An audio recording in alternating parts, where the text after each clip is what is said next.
अगर हमारा मन ज्ञान की गंगा में स्नान कर ले तो निश्चित है हमारा मन पवित्रतम निर्मल शुद्ध होता हुआ और महान व्यक्तित्व वाला मन बन सकता।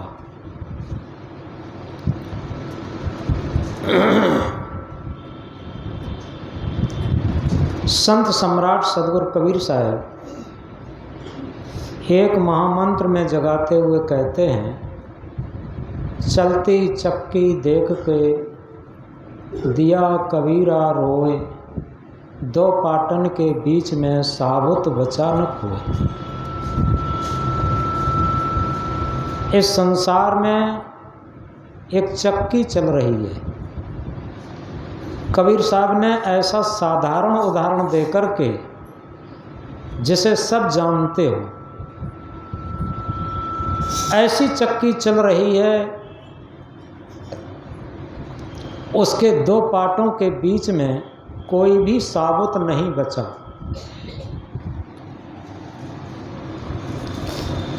दो पाट क्या हैं? सबसे पहले जन्म और मृत्यु।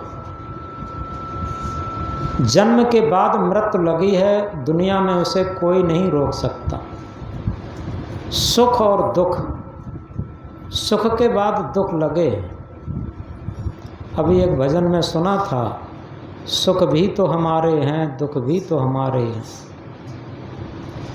इस जीवन दरिया के सुख दुख दो किनारे हैं। ऐसा कोई भी सुख नहीं है जिसके परिणाम में दुख न हो। तो ये सुख दुख दो पार्ट हैं, अनुकूलता प्रतिकूलता।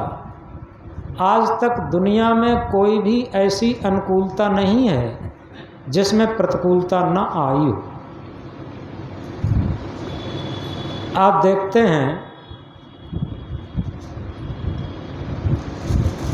राम का परिवार एक आदर्श परिवार माना जाता और राम की राजगद्दी होने को थी। मंथरा ने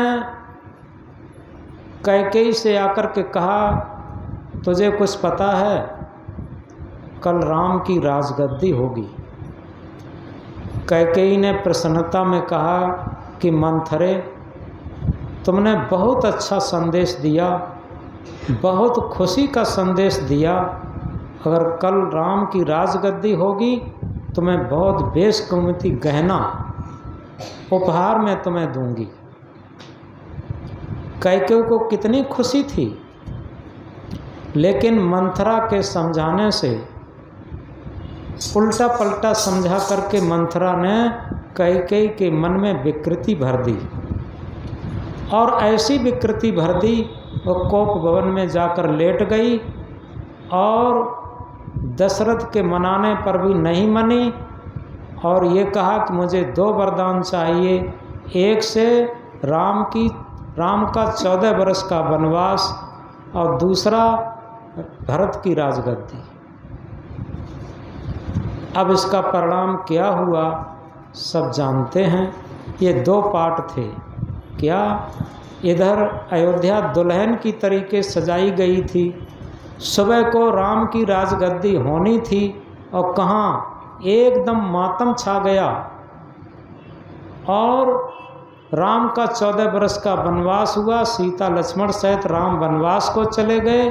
इधर सब रानियां हा हा करके विलाप करती रहीं, मूर्छित होती रहीं। दशरथ हा राम करके प्राण त्याग दिए। कितना गहन संकट आ गया। कहाँ कितना बड़ा सुख आने को था, कितना सुख और आनंद मनाया जा रहा था। पूरी अयोध्या खुशी की लहर में दौड़ रही थी और कहाँ एकदम मातम आ गया, मातम छा गया। ऐसे ही सुख दुख दो पाट के बीच में ये हमारी जीवन रूपी ये चक्की चल रही है, इसमें हमारा जीवन पिस रहा है। कोई भी ऐसा बचा नहीं है। सुख दुख, अनुकूलता प्रतिकूलता, राग द्वेष, छल कपट, ये सब भौतिक क्षेत्र में सब चल रहा है, और अगर धर्म क्षेत्र में चले जाएं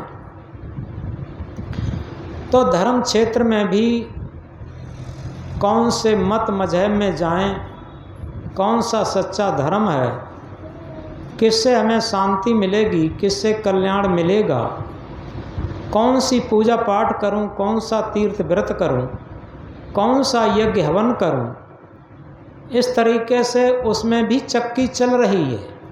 और इसके बाद थोड़ा गहन सूक्ष्म में जाएं कि हम सरगुण उपासक बने कि निर्गुण उपासक बने।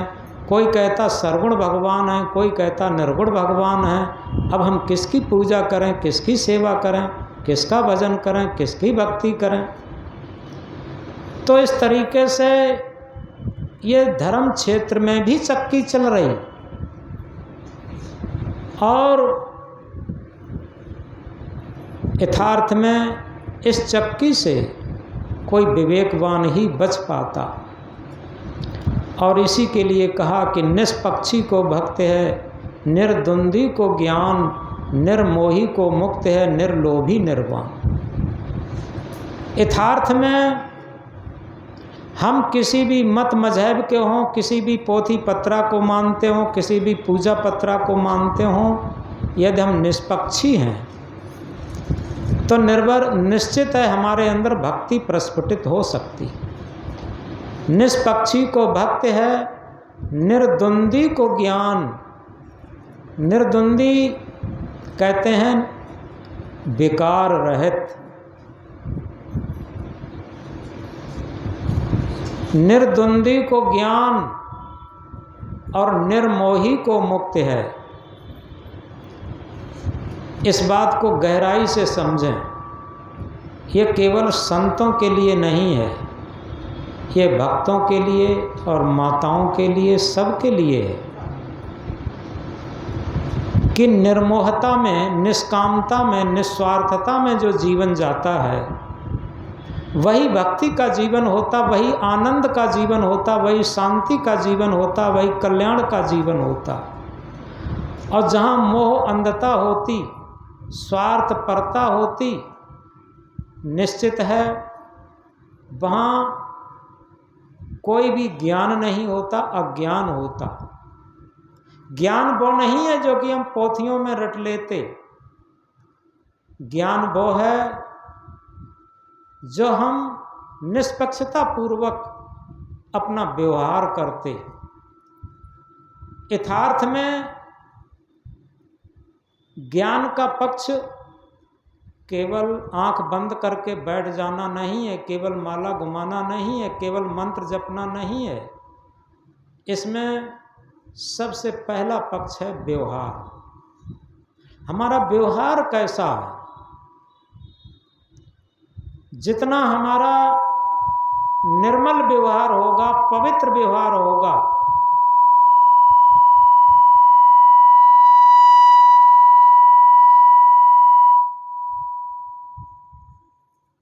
जितना निर्मल व्यवहार होगा, निष्कामता का व्यवहार होगा, उतना ही हमारा मन भी निर्मल होगा। और जितना मन निर्मल होगा उतना ही हमारा भजन बिना किए भजन होगा।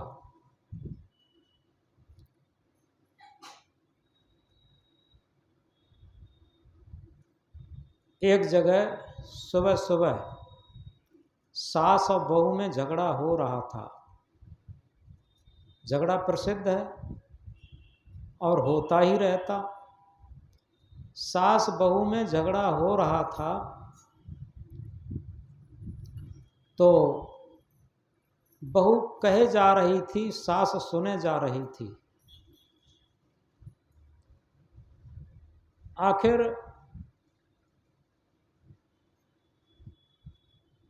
कुछ देर बाद बहू कहते कहते थक गई और ये कह के चली गई कि देखो आज से तुम हमारी कोई वस्तु नहीं छुओगी और ना हम तुम्हारी कोई वस्तु छुएंगे। याद रखना, यहीं पर हमारा तुम्हारा झगड़ा शांत होता है। ये बहू ने सास से कहा। सास ने सोचा कि बहू अभी नई उम्र की है, ये अपनी अहंकार में कह रही है, कुछ समझदार होगी तो समझेगी। तो वो शांत होकर के बाहर बैठ जाती है। धीरे धीरे क्या होता है, उसका एक छोटा सा नाती था, वो खेलता हुआ और दादी माँ के पास आ गया। वो खेलने लगा और दादी माँ उससे खेलने लगी, बातें करने लगी। अंदर से बहू ने देखा ये डोकरी किससे बातें करती हैं, तो झांक के जब देखा तो वो बच्चे से बात कर रही थी। बहू आई, आंखें तरेरते हुए, उंगली हिलाते हुए, देखो हमने तभी तुमसे कहा था कि हमारी कोई वस्तु न तुम छुओगी और न तुम्हारी वस्तु हम छुएंगी, फिर मेरे बच्चे को क्यों छू रही हो, ये बात कही। सास पहले थोड़ी शांत रही। बहू ने कहा कि पहले गलती करती हो, चुप बैठी हो। तो सास ने कहा कि देखो, अगर तुम्हारे ही सूत्र को हम मान लें, ठीक है, आज से हम तुम्हारी कोई वस्तु नहीं छुएंगी। तुम्हारी वस्तु ये बेटा है, हम ये नहीं छुएंगी। और हम भी यही बात कह दें, तुम भी मेरी कोई वस्तु नहीं छुओगी, तो मेरा बेटा भी मेरी वस्तु है। इसलिए मैं कह देती हूँ, आज से तुम मेरी वस्तु नहीं छुओगी। तो जब मेरा बेटा तुम नहीं छुओगी तो तुम पति होते हुए भी राण जैसी नहीं हो जाओगी क्या? और जैसे ही ये बात कही, बहू के दिमाग की घड़ी घूम गई। बात तो बिल्कुल सही है।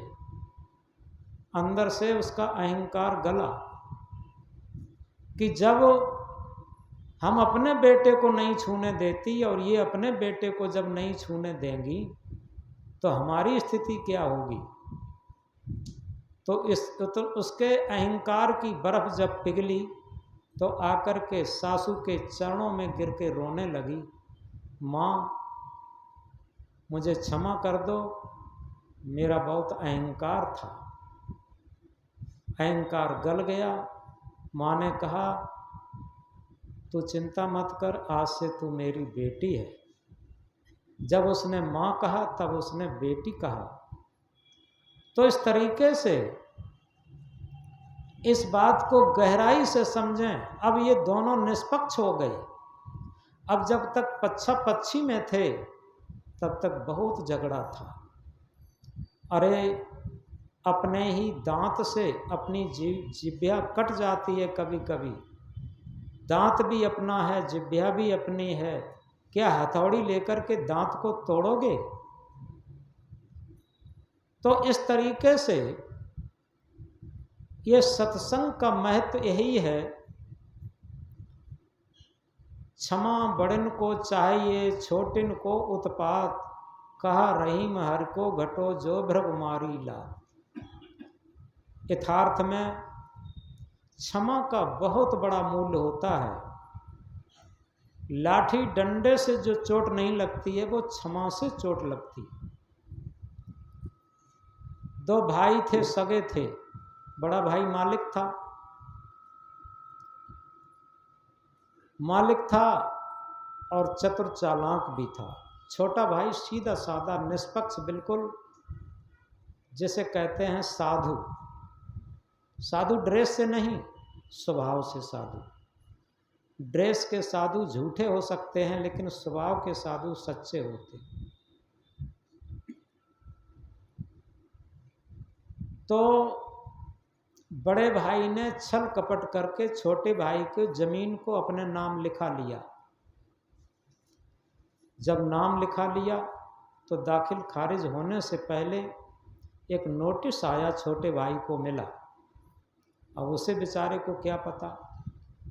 नोटिस आया तो नोटिस को उसने बड़े भाई को दिखाया, जबकि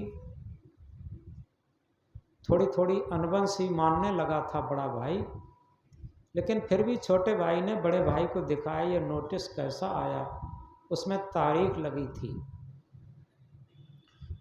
तो उसने कहा कुछ नहीं, कुछ ज़मीन संबंधी बात है, तारीख है, तारीख पर चलना है।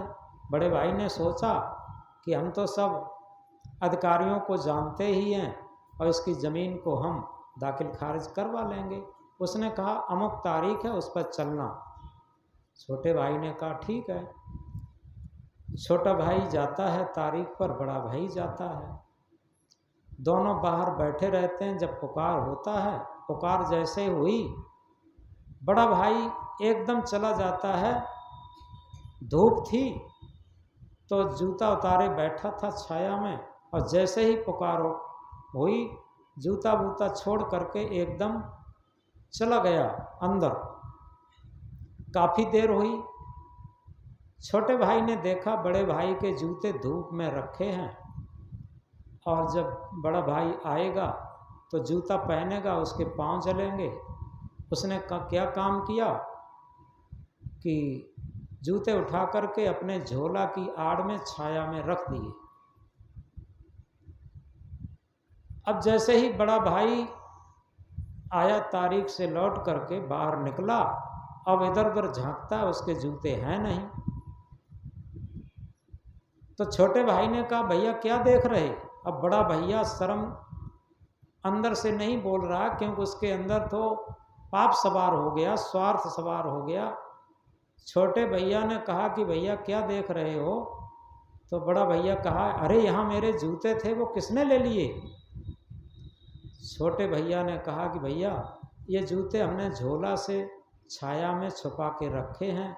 हमने सोचा कि भैया आएगा, उसके पांव जलेंगे धूप में, इसलिए मैंने छाया में रख दिए थे, ये लो पहन लो।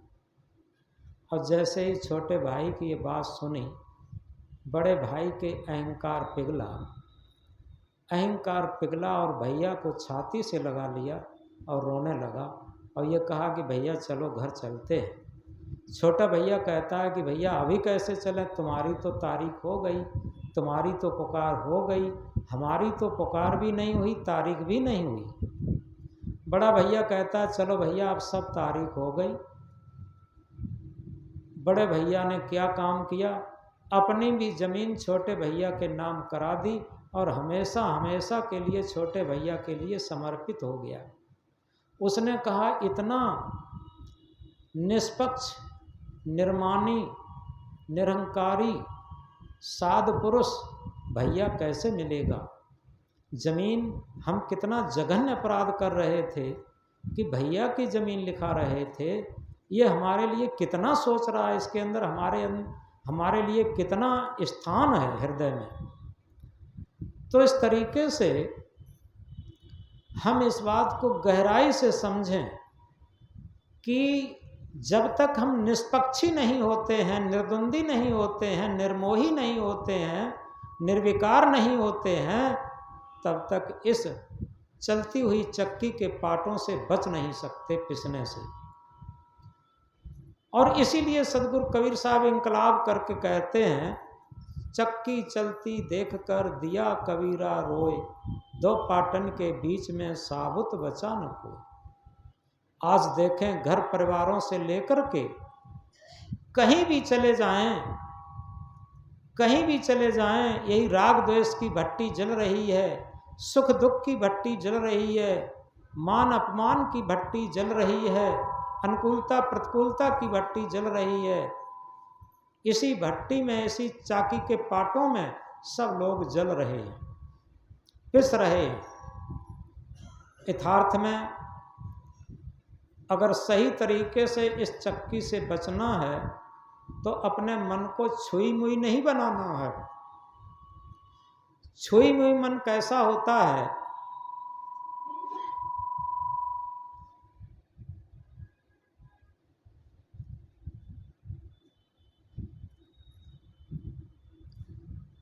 कभी छुई मुई पेड़े को देखा होगा, हाथ से छू देते थे मुरझा जाता, तेज हवा में भी मुरझा जाता। ऐसे ही अगर हमारा मन छुई मुई की तरीके से रहता है, जरा सा दुख आया रो दिए और जरा सा सुख आया हंस दिए, ये क्या है, छुई मुई मन। यथार्थ में आप जिन भक्तों को आदर्श मानते हैं, जिन महापुरुषों को आदर्श मानते हैं, उनके मन की स्थिति को देखिए। उनका मन कितना मजबूत था। क्यों? ध्रुव 5 वर्ष की अवस्था में तपस्या के लिए गया। क्या अब जंगल में कठिनाइयां नहीं आई? लेकिन सारी कठिनाइयों को सहते हुए वो अपने लक्ष्य पर सफल हुआ। इसी तरीके से मीरा के जीवन में क्या कठिनाई नहीं आई।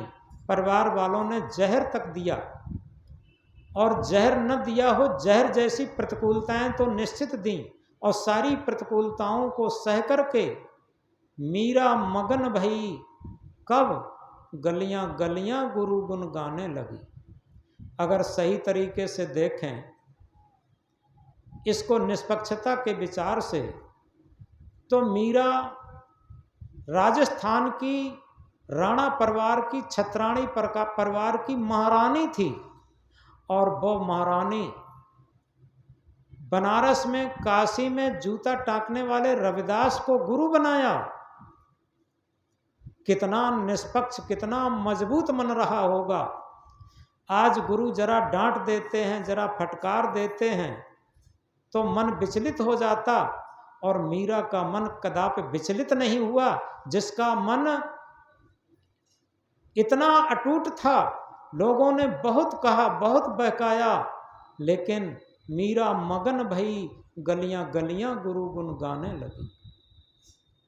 मीरा के अंदर मगनता तब आई जब गुरु के गुण को गाने लगी। और जब तक गुरु को गुण को हम नहीं गाते हैं, निश्चित है हमारे अंदर मन मगन नहीं होता। क्योंकि हमारे मन की प्रसन्नता तभी आती है जब इस मन को कोई आदर्श मिलता है। ये मन किसी के रंग में रंगता है। कबीर साहब ने कहा, मन न रंगाए रंगाए जोगी कपड़ा। यानी कपड़ा रंगा के साधु बन जाते हैं, सफ़ेद कपड़ा पहन के साधु बन जाते हैं। ये बहुत सरल बात है, लेकिन क्या मन को भी रंगाते हैं? जब तक मन भक्ति के रंग में न रंगे, जब तक मन गुरु के रंग में न रंगे, जब तक मन सेवा के रंग में न रंगे, जब तक मन निस्वार्थता के, निर्मलता के, पवित्रता के रंग में न रंगे, तब तक हम भक्त नहीं बन सकते, साधु साधक नहीं बन सकते। इसलिए हम अपने मन को भक्त बनाएं, मन को साधु बनाएं, और मन को ज्ञानी बनाएं, मन को ध्यानी बनाएं। निश्चित है मन में परिवर्तन आए तब तो समझो कि हमारा जीवन सार्थक हुआ। तो हम कह रहे थे कि मन को छुई मुई न बनाना। यथार्थ में एक जगह पिता और पुत्र एक ड्राइंग रूम में बैठे हुए थे, जिसे गेस्ट रूम भी कहते हैं। बैठे हुए थे और घर में से कोई बर्तन गिरने की बड़ी तेज आवाज आई। तो पिता ने कहा कि पता नहीं कहाँ से इतनी तेज आवाज आई, बर्तन गिरा और किसने गिराया। तो लड़के ने क्या कहा, ये बर्तन निश्चित है माँ ने ही गिराया है। लड़का शादीशुदा था। लड़के ने कहा कि ये बर्तन निश्चित है माँ ने ही गिराया है। पिता को अंदर से थोड़ी झंझलाहट सी आई। पिता ने कहा, ये तुम निश्चित कैसे कह सकते हो कि माँ ने ही गिराया? अरे बहू से भी तो गिर सकता है, ये कहा। पुत्र बोला, नहीं पिताजी, ये निश्चित माँ ने ही गिराया है। फिर उसने बहुत तेज भाषा में कहा। तो पिता ने पूछा, तुम बार बार बड़ी तेज भाषा में कहते हो माँ ने ही गिराया है, इसे तुम्हें निश्चित कैसे कहते हो? अरे इसमें तो बर्तन किसी से गिर सकता है। तो पुत्र ने कहा, नहीं पापा जी, इसमें एक सूत्र है और उस सूत्र से मैं जान गया। क्या सूत्र है? कि सूत्र ये है, अगर बहू से बर्तन गिरा होता और बहू से बर्तन गिरने की आवाज़ हुई होती तो उसी के साथ माता की आवाज़ ज़रूर आई होती, माता ज़रूर किनकिनाती। और माता से जब बर्तन गिरा है तो किसी की आवाज़ नहीं हुई, इसलिए मैंने जान लिया ये माँ से ही गिरा है बर्तन। तो इस तरीके से अपने जीवन में हम इस सूत्र को समझें। गलती तो किसी से हो सकती है, लेकिन सबसे बड़ी वीरता, सबसे बड़ी सफलता, सबसे बड़ा ज्ञानी वो हो सकता है जो अपनी गलती को स्वीकारे। यथार्थ में जीवन में सबसे बड़ी लड़ाइयाँ ये हैं कि हम अपनी बड़ी गलती को छोटी करके देखते हैं और दूसरे की छोटी गलती को बड़ी करके देखते हैं और अपनी बड़ी गलती को छोटी करके देखते हैं। हमेशा ये झगड़े का, लड़ाई का, ईर्ष्या का, वैमनस्यता का कारण बनता है। एक उदाहरण से समझ सकते हैं कि सामंजस्य और प्रेम कैसे रहे। दो सगे भाई थे, घर में कोई फंक्शन होने वाला था, शायद किसी बच्चे का जन्मदिन था, और मकान के अंदर कमरे में एक छज्जा था। छज्जे के ऊपर घी का छोटी सी मटकी रखी थी। बड़ा भाई ऊपर चढ़ जाता है छज्जे पर और छोटे भाई को घी की मटकी पकड़ाने लगता है। नीचे छोटे भाई घी का घड़ा ले रहा है, ऊपर से बड़ा भाई घी का घड़ा पकड़ा रहा है। संयोग ये बनना कि दोनों के हाथ से घी का घड़ा छूट गया और घी नीचे गिरा पक्की फर्श पर। सारी फर्श में घी सब बिखर गया। अब क्या होता है, बड़ा भाई ऊपर से कहता है, भैया हमसे बड़ी भूल हो गई, गलती हो गई, हमने सही तरीके से घी पकड़ा नहीं पाया, घड़ा पकड़ा नहीं पाया और इसीलिए घी खराब हो गया। छोटा भाई क्या कहता, नहीं भैया आपसे गलती नहीं हुई है, गलती हमसे हुई है, हमने सही तरीके से घी का घड़ा पकड़ नहीं पाया और इसलिए घी का घड़ा फूट गया, घी खराब हो गया। अब बताओ झगड़ा कहाँ पर होगा, कैसे होगा? तो इसी तरीके से यथार्थ में हम अपने जीवन में इस बात को गहराई से समझें कि जब हम अपनी गलती को देखने का एक अभ्यास बना लेते हैं तो निश्चित है हमारी छोटी छोटी गलतियां हमें अपनी बड़ी बड़ी दिखाई देने लगती।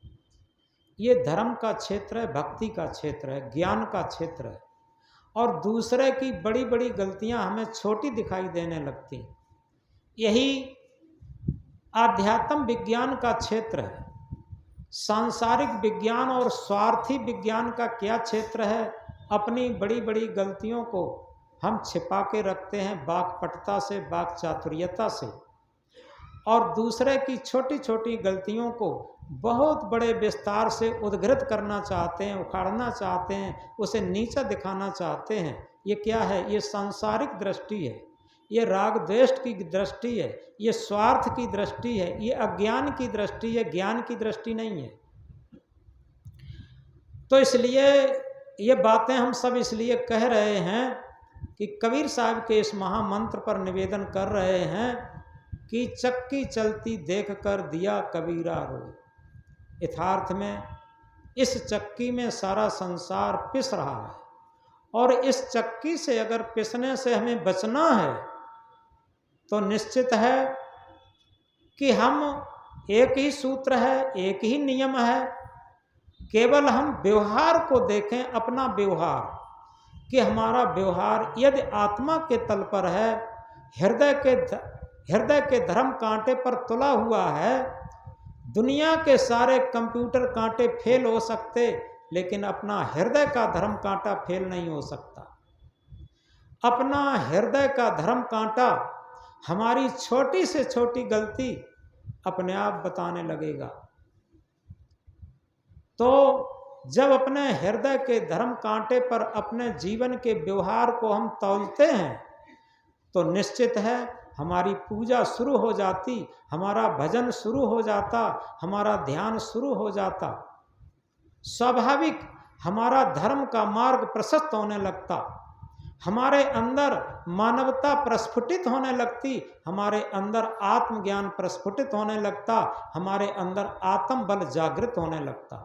ये सारी चीज़ें एक ही सूत्र पर प्रस्फुटित होती हैं। हम कितने भी पोथियों को रट लें, कितने बड़े प्रवक्ता हो जाएं, कितने बड़े गायक कलाकार हो जाएं, हजारों लाखों की जनता को रिझा लें, ये बहुत बड़ी बात नहीं है। बहुत बड़ी बात यह है कि हम क्या हृदय के तराजू पर तौल करके अपना व्यवहार कर रहे हैं कि नहीं कर रहे।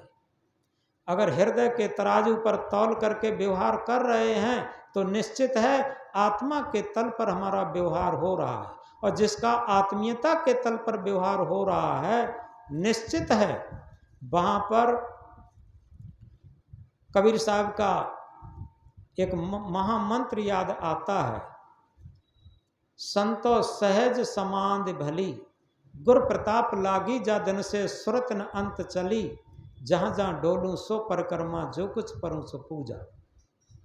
उस टाइम मैं जहाँ जहाँ जाता हूँ मानो बहुत बड़े तीर्थ धाम की परिक्रमा कर रहा हूँ, और जो कुछ कार्य करूँगा, क्योंकि आत्मा के तल पर जो भी कार्य होगा वो सारी पूजाओं से बढ़कर के पूजा होगी।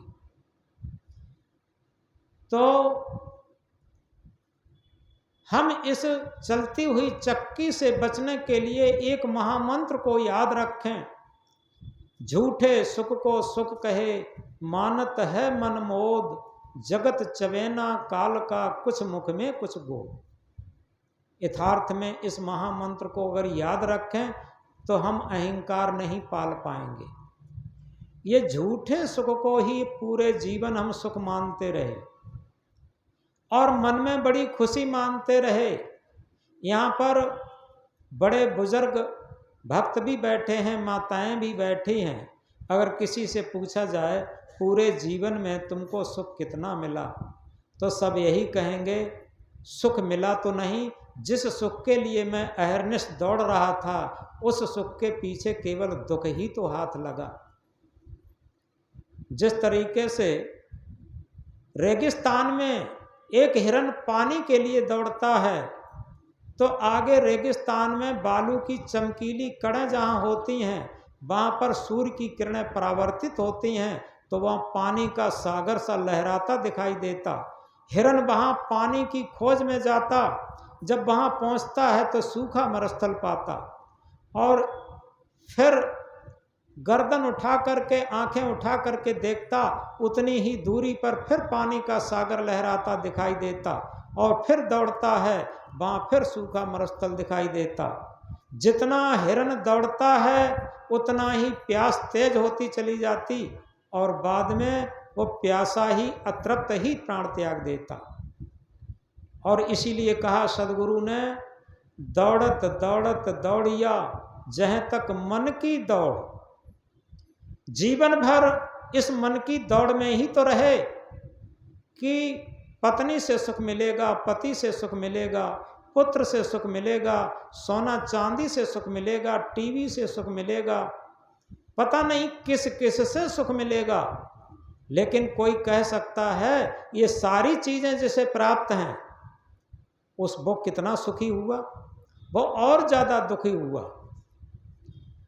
तो दौड़त दौड़त दौड़िया जहाँ तक मन की दौड़, दौड़ थकी मन थिर भया वस्तु ठौर की ठौर। जब हमारी दौड़ थक जाए, स्थिर हो जाए, शांत हो जाए, तब जो सुख शांति थी, अमृत वस्तु थी। कबीर साहब ने कहा, अमृत वस्तु जाने नहीं मगन भया सब लोए, कहें कबीर कामों नहीं जीवे मरण होए। यथार्थ में अमृत संसार में नहीं है, अमृत रूपी हमारी आत्मा है। मृत कहते हैं जो मरे, अमृत कहते हैं आ माने नहीं, मृत माने मरे। जो कभी न मरे वो अमृत है। ये आत्मा अमृत है, अजर अमर अखंड अविनाशी है, ये अमृत है। और उस अमृत रूप को जानता नहीं, मगन भया सब लोए, सारा संसार और इस मृत संसार में ही खुशी मना रहा। जो क्षण क्षण परिवर्तित हो रहा, क्षण क्षण छूट रहा है, उसी को देख देख करके मन में बड़ी खुशी मनाता।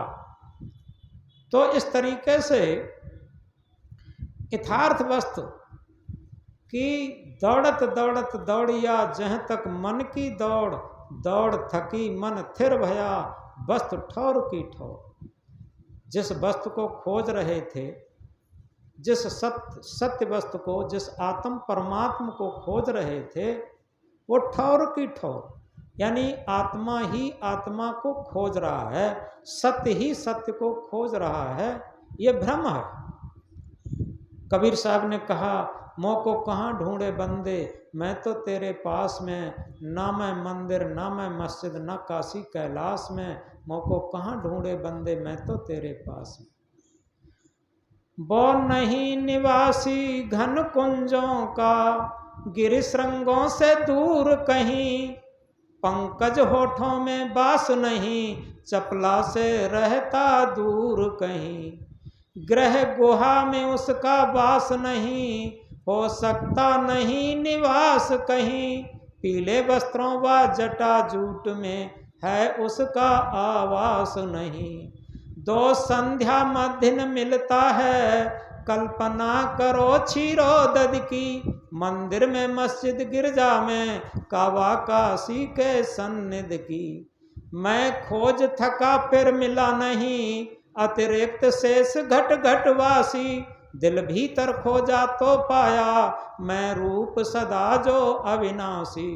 मैं महान माया से बाहर, मानव करो विचार जरासी, अपने को छोड़ नहीं दूजा है, तत्व जगत का अधिशासी।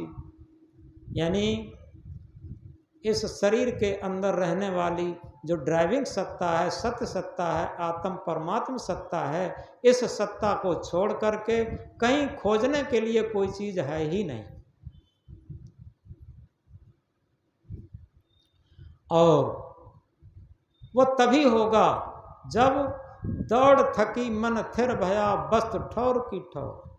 हमारी दौड़ थक जाए, जब तक हमारी दौड़ नहीं थकती है, निश्चित है, क्योंकि जैसे अभी दिल्ली जाना है किसी को, जितना तीव्रगामी वाहन अपनाएगा उतनी जल्दी दिल्ली पहुंच जाएगा।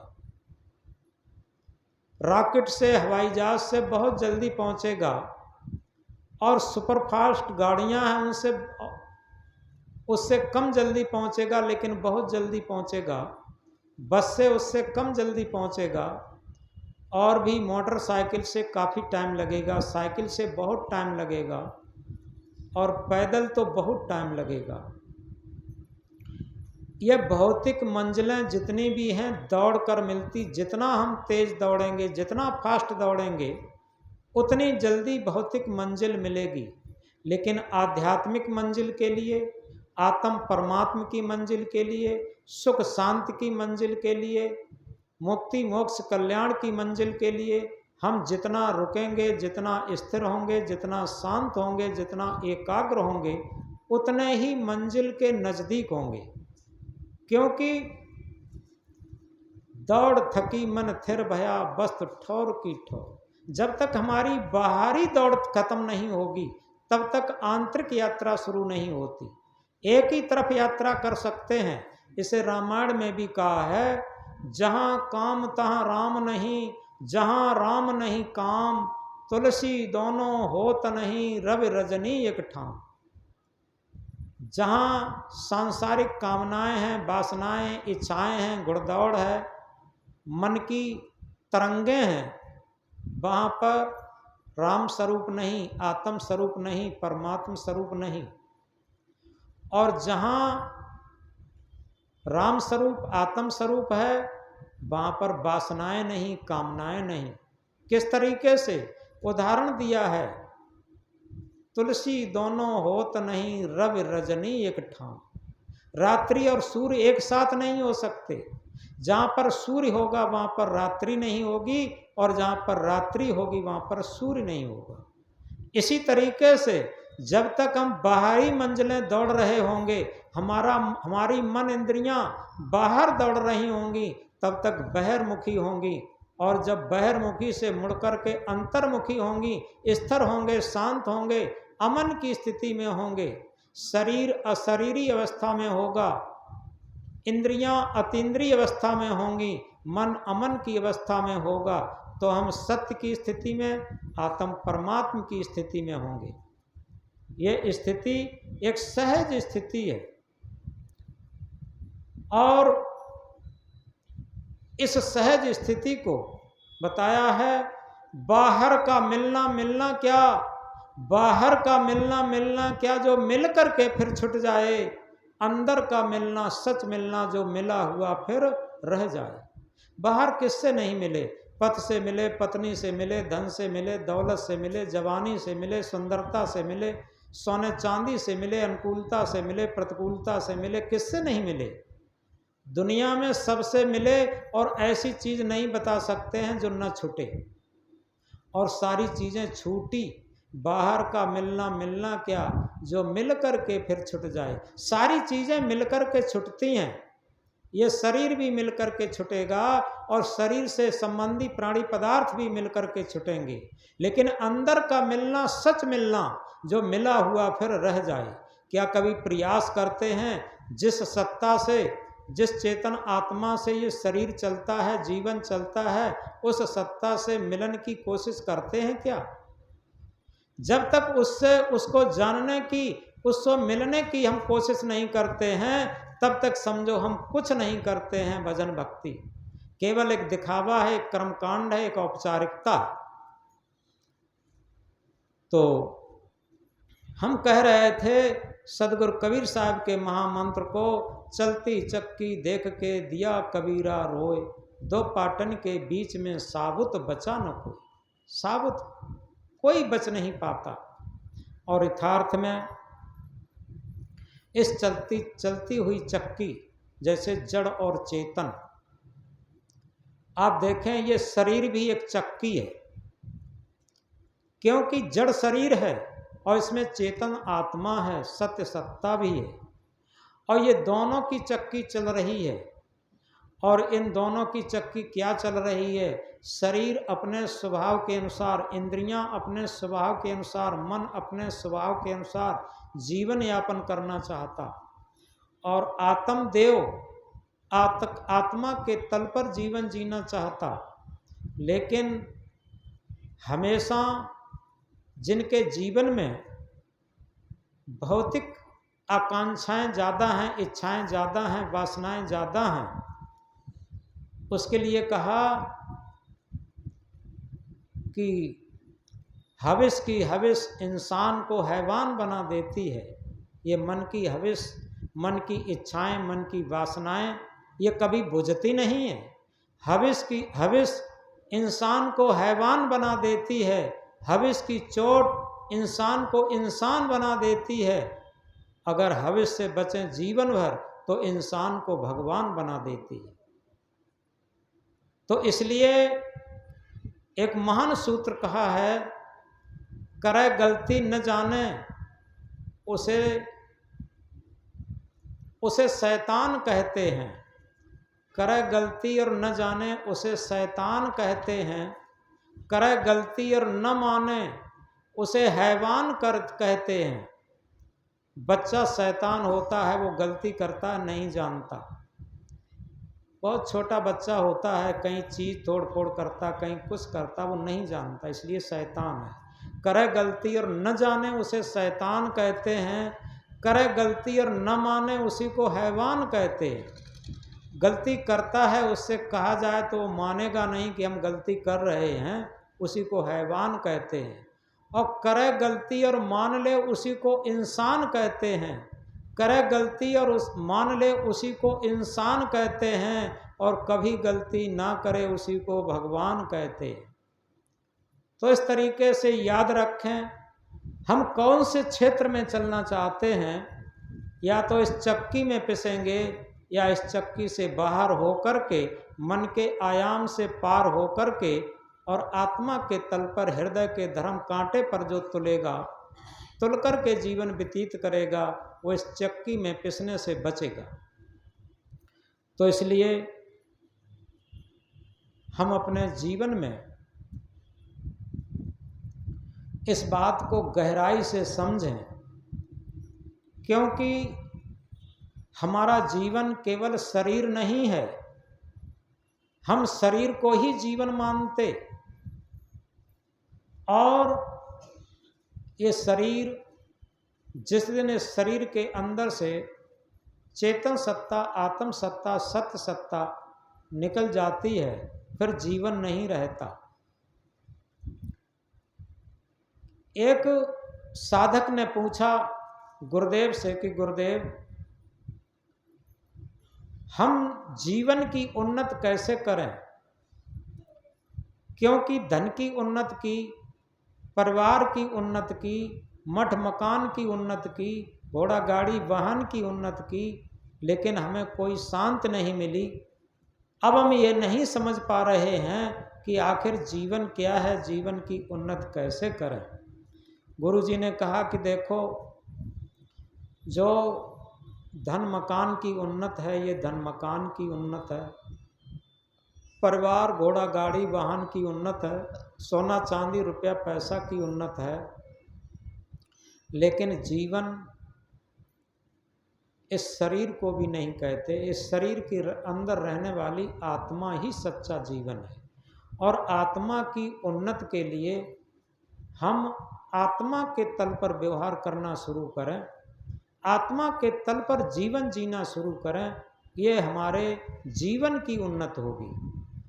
और जिसने जितनी जीवन की उन्नति की है, सच बात यही है, उसे उतनी ही सुख होगा, उतनी ही शांति होगी और उतना ही उसका आध्यात्मिक जीवन होगा, उतना ही वो भजन करता होगा, ध्यान करता होगा, जो आत्मा के तल पर अपने जीवन जीता होगा। और इसीलिए कहा कि जीना ऐसा जीना हो, जीना कोई तड़पाए तू, मरना ऐसा मरना हो, मरकर फिर ना आए तू। यथार्थ में हमारा जीना कैसा हो कि हम किसी दूसरे को छल कपट न करें, किसी धोखा न दें, किसी की बेईमानी न करें। ये जीना हो, जीना ऐसा जीना हो, जीना कोई तड़पाए तू, और मरना ऐसा मरना हो, मरकर फिर ना आए तू। यथार्थ में हम पता नहीं जीते जी जीवन में कितनी बार मरते हैं, ये समझ नहीं पाते, लेकिन मर मर के फिर जीते हैं। मर मर के क्या जीते हैं? जब हमारे प्रतिकूलता आती है, बड़ी बड़ी प्रतिकूलताएं, तो लोग आत्महत्या तक करना स्वीकार कर लेते। और ये क्या है? ये जघन्य अपराध है आत्महत्या करना। ये लोग कब करते हैं? जब अंदर से टूट जाते हैं, बहुत अधिक दुखी होते, दुख की सीमा पार हो जाती, तब ऐसा करते। तो इसलिए पूरे जीवन में कितने बार दुखी होते, बहुत लोग दुखी होते। मैंने कई धनी लोगों को बहुत दुखी होते देखा। गरीब लोग तो कम दुखी होते, धनी लोग और ज़्यादा दुखी होते, क्योंकि उनकी तृष्णा बहुत बड़ी होती। निर्धनिक कछ धन चाहे धनिक चाहे विशेष, विशेषहु विशेष चाहे होवन चाहे नरेश, नरेश चाहे इंद्र पद इंद्र चाहे रणजीत, असुर चाहे सुरपत बनन यह तृष्णा की रीत। तृष्णा है कि डाकिनी की जीवन को काल, और निस्दिन चाहे जीवन करत बेहाल। यथार्थ में और की चाह में पूरा जीवन बेहाल हो जाता। एक छोटी सी बात कह के बात बंद करेंगे। एक बार एक गांव था, वहाँ एक नाला था, बड़ा नाला था, और उसके पार दूसरे गांव में विद्यालय था। उस गांव में कोई विद्यालय नहीं था, ऐसे ही बारिश चल रही थी जैसी अभी चल रही थी। उस गांव में एक आदमी था, तो वो अकबर सम्राट के पास बैठा करता था। ये पुरानी बात है और सत्य घटना। तो लोगों ने इकट्ठा होकर के उस व्यक्ति से कहा कि भैया, हमें मालूम है तुम स्वावलंबी आदमी हो और तुम कहीं किसी से कुछ नहीं मांगते हो, लेकिन एक बात तुमसे कह रहे हैं, तुम अकबर सम्राट के यहाँ बैठते हो, अपने गांव में विद्यालय नहीं है, बच्चे बरसात भर पढ़ने नहीं जा पाते, बच्चों का बहुत हनन होता। ऐसा करो, अकबर सम्राट से एक विद्यालय मांग लो, गांव में विद्यालय हो जाएगा, ये बहुत बड़ा परमार्थ का काम होगा। उस व्यक्ति के भी मन में बात आई। उसने सोचा इसमें कोई हमारे स्वार्थ की है नहीं, छोटे छोटे नौनिहाल बच्चों को, विद्यार्थियों के हित की बात है, ये तो बड़े परमार्थ की बात है। वो सुबह सुबह गया और अकबर सम्राट के यहाँ पहुँचा। पहरेदार भी नहीं रोकते थे, उसके यहाँ बैठता उठता रहता था। उस टाइम उसने पूछा कि अकबर सम्राट कहाँ हैं? तो एक नौकर ने बताया कि अपने प्रार्थना गृह में वो प्रार्थना कर रहे हैं। तो वो व्यक्ति जाता है उनके प्रार्थना गृह की तरफ, तो आगे को मुख किए हुए दोनों हाथ ऊपर उठाए अकबर सम्राट मांग रहे थे खुदा से, या खुदा मुझे और धन दो, और सोना चांदी दो, और राज विस्तार करो, और मान सम्मान दो। यानी बार बार यही दोहरा रहे थे, और राज्य का विस्तार करो, और सोना चांदी दो, और धन दो। दोनों हाथ ऊपर उठाए यही कहे जा रहे थे। और पीछे से वो व्यक्ति देख रहा था। उनकी बात खत्म हुई, अकबर सम्राट को कोई आहट सी मालूम हुई। अकबर सम्राट ने पीछे मुड़ के देखा तो उस व्यक्ति को देख लिया। वो व्यक्ति वहाँ से मुड़ कर के एक बेंच पे आके अनमना बैठ गया, उदासचित्त होकर के बैठ गया। और उधर से जब अपनी प्रार्थना पूरी करके अकबर सम्राट आए तो वहीं से निकलना हुआ। तो उन्होंने पूछा, कहो भाई आज सुबह तुम सुबह सुबह कैसे आ गए, बताओ क्या बात है? तो उसने कहा नहीं कोई बात नहीं है, हम चले आए यूँ ही, और चले आए। अब चेहरे से बहुत उदासी से अकबर सम्राट पढ़ रहा था, बात जरूर कोई है, इनका चेहरा बता रहा है, क्योंकि असली नकली बात बता देता है हमारा चेहरा, यानी बात को हमारा चेहरा सब उद्घृत कर देता है। तो अकबर सम्राट ने बार बार गहराई से पूछा कि नहीं, आपको बात बतानी पड़ेगी, जब इतना प्रेम है तो आप बताते क्यों नहीं, बात तो कोई ज़रूर है। तो उस व्यक्ति ने कहा कि बात तो थी लेकिन अब बताएंगे नहीं। उसने कहा बात तो बहुत महत्वपूर्ण थी लेकिन अब बताएंगे नहीं। अकबर सम्राट और उलझ गया। उसने सोचा बात बहुत महत्वपूर्ण थी लेकिन अब बताएंगे नहीं। तो अकबर सम्राट ने कहा, देखो भाई बताओ, बात बताओगे क्यों नहीं? अरे हमें नहीं बताओगे तो कैसे काम चलेगा, बात तो बताना पड़ेगा। तो बहुत कुरेदने पर, बहुत कहने पर उस व्यक्ति ने कहा कि सम्राट जी बात ये थी, गांव वालों ने मीटिंग की, गांव में विद्यालय नहीं है, बरसात भर नाले की वजह से विद्यार्थी पढ़ने नहीं जा पाते हैं। तो गांव वालों ने कहा कि देखो तुम स्वावलंबी आदमी हो, इसमें कोई अपने लिए तो मांगोगे नहीं, अरे तुम विद्यार्थियों के लिए एक विद्यालय अकबर सम्राट से क्यों नहीं मांग लेते? तो हम सब सुबह सुबह इसलिए आए थे कि आपसे विद्यालय की कहने के लिए, लेकिन अब कहेंगे नहीं, ये कहा अब कहेंगे नहीं। और जैसे ही दोबारा मोहर लगा दी अब कहेंगे नहीं, तैसे ही अकबर सम्राट ने कहा, अरे इसमें कौन बड़ी बात है, कहोगे क्यों नहीं, इसमें कहने में क्या है?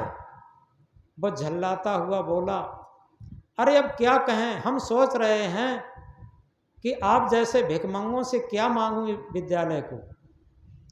अब एक अकबर सम्राट इतना बड़ा और उसमें भिखमंगा कह दिया, उसे अंदर से बहुत आग भी लग गई, क्रोध भी भभक पड़ा, लेकिन वो अपना व्यक्ति था, प्रेम था, इसलिए ज़्यादा कह भी नहीं सका। ये जरूर कहा, कैसी बात करते हो, मैं इतना बड़ा सम्राट हूँ और तुम भिखमंगा कहते हो, आपकी जगह और दूसरा होता तो उसे बताते, ये कहा।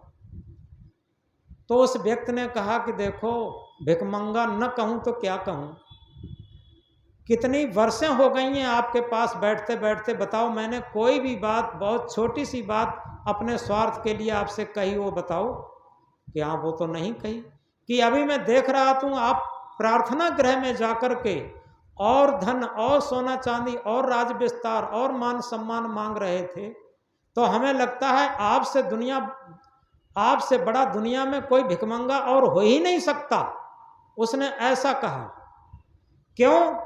प्रार्थना गृह ऐसा, उस व्यक्ति ने क्या कहा, गौर से समझने की बात है, ये वही लक्ष्य की बात है। प्रार्थना गृह में मांगने की चीज नहीं होती है, प्रार्थना गृह में समर्पित होने की चीज होती है। उस व्यक्ति ने कहा कि प्रार्थना का अर्थ होता है प्रार्थी की न की उपस्थिति, प्रार्थी अपनी तरफ से कुछ भी न मांगे और उसकी अपने आप सारी पूर्ति होती है। कब?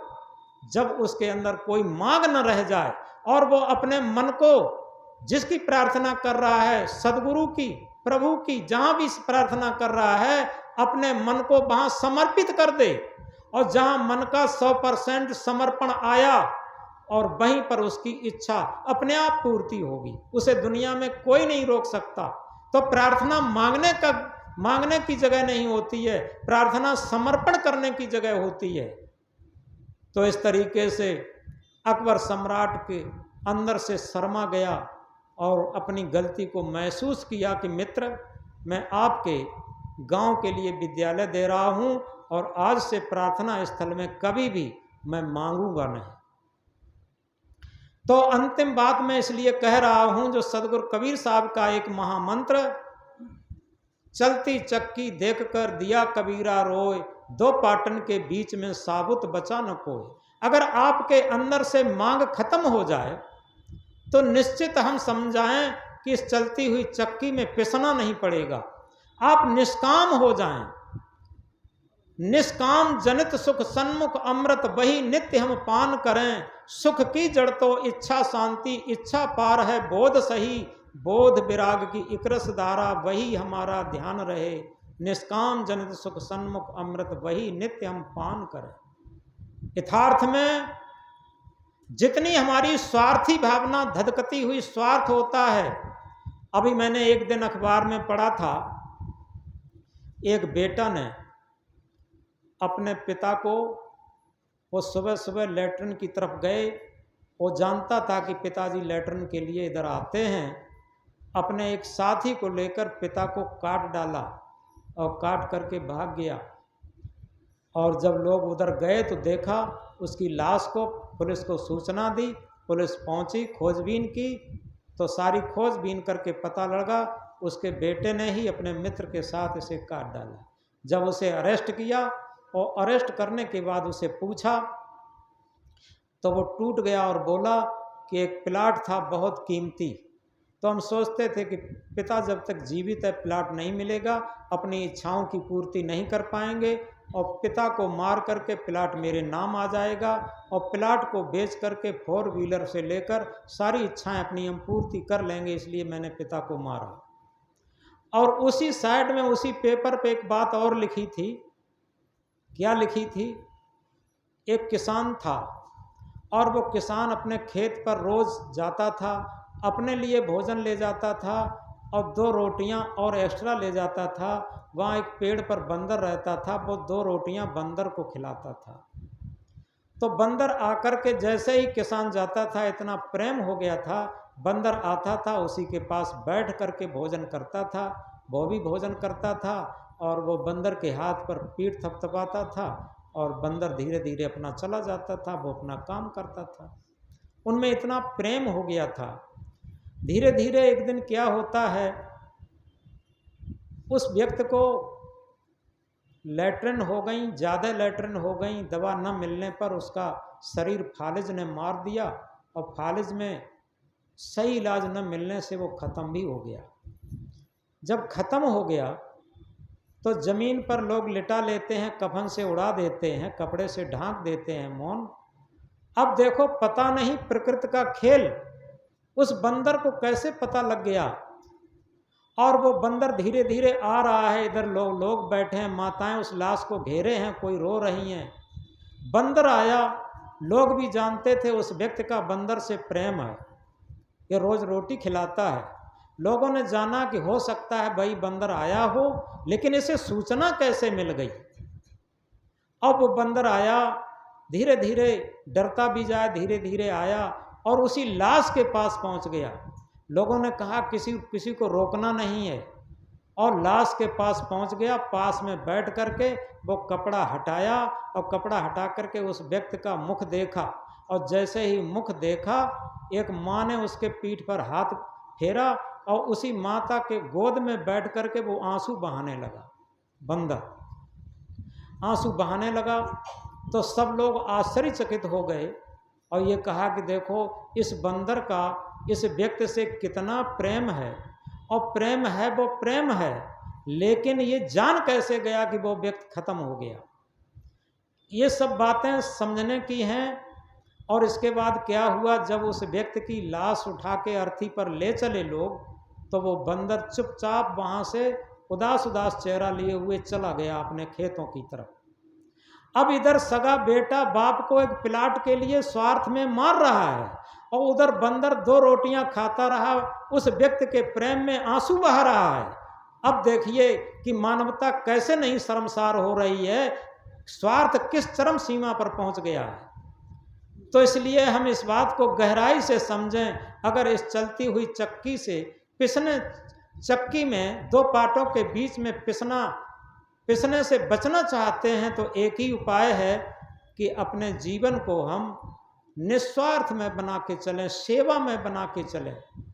या इस बात को याद रखें, जब तक हमारे अंदर सेवा भाव नहीं होगा, निष्कामता नहीं होगी, प्रार्थना घर में बैठ करके भी हम मांग करते हैं, यह हमारी झूठी प्रार्थना है, यह हमारी स्वार्थी भजन है, ये कुछ नहीं। हमारा सच्चा भजन यही है कि हम अपनों मन को सदगुरु के चरणों में समर्पित कर दें, हमें कुछ नहीं चाहिए। देखो कुंती की बात याद है, जब श्री कृष्ण जाने लगे, श्री कृष्ण ने कहा कुंती मांग लो। कुंती ने कहा मुझे कुछ नहीं मांगना है, मैं तो यही चाहती हूँ कि पग पग पर मुझे विपत्ति मिले, दुख मिले। कृष्ण ने कहा ऐसा तो कोई नहीं मांगता।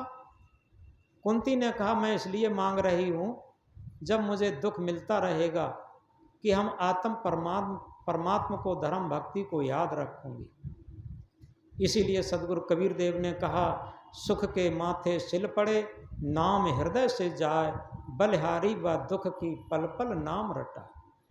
यथार्थ में इन्हीं शब्दों के बाद को विराम ले रहे हम अपने जीवन को समझें तो इस सदगुरु कबीर साहब की जो अमूल्य साखी है, बहुमुखी साखी है, भौतिक क्षेत्र से लेकर आध्यात्म क्षेत्र तक, अगर एक साखी पर हम अमल कर लें तो निश्चित है हम समझ सकते हैं।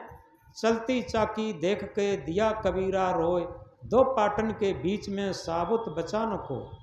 यथार्थ में हम जिस परिवार में हैं, जिस समाज में हैं, जिस संस्था में हैं, जहाँ भी हैं, वहाँ हम निष्कामता पूर्वक सेवा भाव से जीवन जीते चलें तो हमारा जीवन सार्थक होगा, भक्ति में होगा, भजन में होगा। इसीलिए एक मंत्र में कहा है जहाँ सेवा वहाँ त्याग है, जहाँ त्याग वहाँ प्रेम, निर्मल अंतःकरण जहाँ वहाँ शांत सुख चैन।